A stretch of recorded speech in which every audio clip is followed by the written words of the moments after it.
ಎಲ್ರಿಗೂ ನಮಸ್ಕಾರ. ತುಂಬ ದಿನ ಆಗಿತ್ತು ವಿಡಿಯೋ ಮಾಡಿ. ಇವತ್ತು ಮಾಡ್ತಾಯಿದ್ದೀನಿ ಎಲೆಕೋಸಿನ ಬಸ್ಸಾಂಬಾರು. ಎಲೆಕೋಸನ್ನ ಚೆನ್ನಾಗಿ ಕಟ್ ಮಾಡ್ಕೊಂಡು ಚಿಕ್ಕದಾಗಿ ಬೇಳೆ ಮತ್ತು ಅದನ್ನು ಚೆನ್ನಾಗಿ ವಾಶ್ ಮಾಡಿ ಕುಕ್ಕರ್ಗೆ ಹಾಕಿ ನೀರು ಹಾಕಿ ಉಪ್ಪು ಹಾಕಿ ರುಚಿಗೆ ತಕ್ಕಷ್ಟು 2 ವಿಸಲ್ ಬರ್ಸ್ಕೊಳ್ಬೇಕು.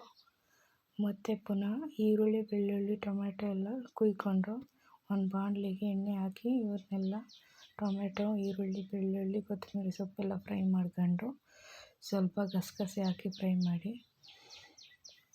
ಮತ್ತು ಜಾರಿಗೆ ಜೀರಿಗೆ, ಹುಣಸೆಹಣ್ಣು, ಅರಿಶಿನದ ಪುಡಿ, ಸಾಂಬಾರು ಪುಡಿ ಹಾಕ್ಕೊಂಡು ಪುನಃ ಫ್ರೈ ಮಾಡಿರೋದು ಹಾಕ್ಕೊಂಡು ಮತ್ತು ಕೊಬ್ಬರಿ ಹಾಕ್ಕೊಬೇಕು.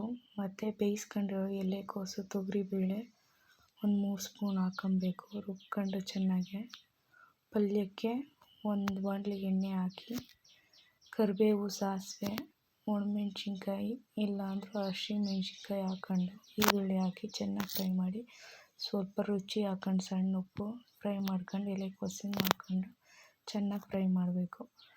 ಸ್ವಲ್ಪ ಲಾಸ್ಟಾಗಿ ಕೊತ್ತಂಬರಿ ಸೊಪ್ಪು ಹಾಕಿ ರೆಡಿ ಆಯಿತು ಎಲೆಕೋಸಿನ ಪಲ್ಯ. ಮತ್ತು ನೆಕ್ಸ್ಟು ಸಾಂಬಾರಿಗೆ ಎಣ್ಣೆ ಹಾಕಿ ಸಾಸಿವೆ, ಕರಿಬೇವು, ಒಣಮೆಣ್ಸಿನ್ಕಾಯಿ, ಈರುಳ್ಳಿ ಎಲ್ಲ ಚೆನ್ನಾಗಿ ಫ್ರೈ ಮಾಡಿ ಅದು ಕೆಂಪಗಾಗೋ ತನಕ ಹುರಿಬೇಕು.